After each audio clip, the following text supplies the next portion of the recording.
Le jour où on apprend que la torréfaction peut maintenant produire des meilleurs ouvriers de France, c'est déjà j'ai une reconnaissance incroyable pour le métier et pour le milieu du café. Ma femme, Barbara, me dit il faut absolument que tu t'inscrives et que tu concours pour obtenir ce diplôme de MOF.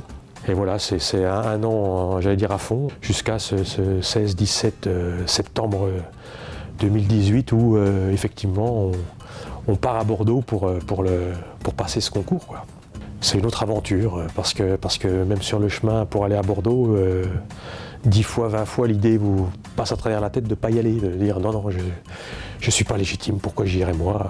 Et puis le dimanche matin, 7h, c'est le rendez-vous pour la première des 6 épreuves du concours. Donc, et on commence par une épreuve de connaissances générales sur le café, sur l'histoire du café, la botanique du café. Deuxième épreuve, c'est une épreuve sur le calcul de rentabilité d'une tasse de café, du grain vert, j'allais dire, jusqu'à la tasse d'expresso. Et puis la troisième épreuve, c'est la maquette, c'est l'œuvre comme on l'appelle, une maquette d'une vitrine, d'une boutique de torréfaction le jour de son ouverture, qui reflète l'image que le torréfacteur veut donner de sa boutique, mais aussi qui reflète les pays producteurs. Ensuite, on passe à une épreuve un peu plus technique, hein. Là, l'épreuve reine, on va dire, du concours de torréfacteur. Là, c'est l'épreuve de torréfaction. Et puis la deuxième épreuve, qui était une épreuve pour moi que j'ai trouvé magique, c'était parmi 8 crus différents de café, il fallait proposer un assemblage de ces cafés, au moins 3, j'en ai choisi 4, le décrire de manière organoleptique et retrouver effectivement ces qualités gustatives dans la tasse après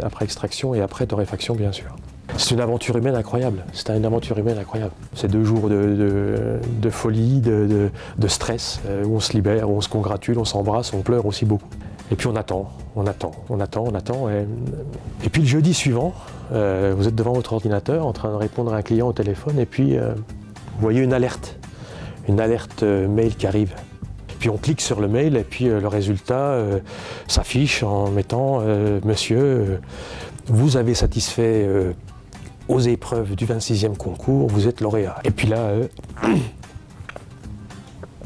on appelle sa femme parce que oui, quand on a un problème, on appelle sa femme tout de suite. Et puis Barbara dit « Mais j'en étais sûr.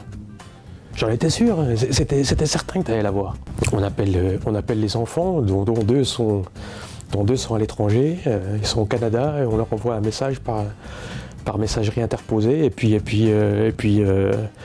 la nouvelle se répand vite dans le bureau, et puis on se congratule, et puis on n'en revient pas, quoi. Et voilà.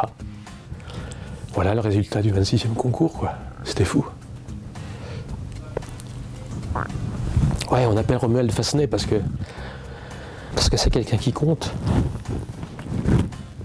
Et puis il dit mais oui, mais c'est normal que tu l'aies. Et puis en plus, tu avais le numéro 5 et moi, c'est le numéro que j'avais quand j'ai passé le concours MOF. Et c'est aussi le nom qu'on va donner au mélange qu'on a fait le jour du concours MOF, le mélange de 4 Arabica magnifiques. Il s'appellera le 5. Voilà.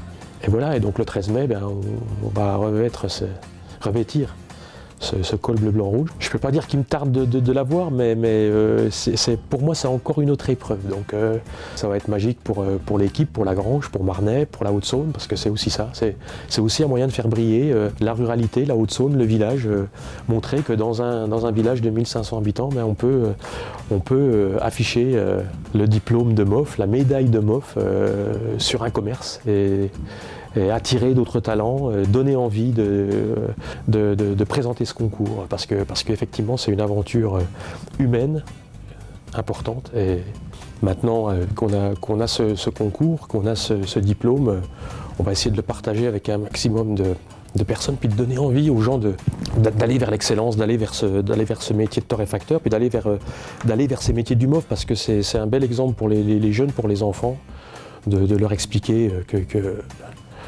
en partant de pas grand chose, on peut faire des trucs dingues. Voilà, c'est ça.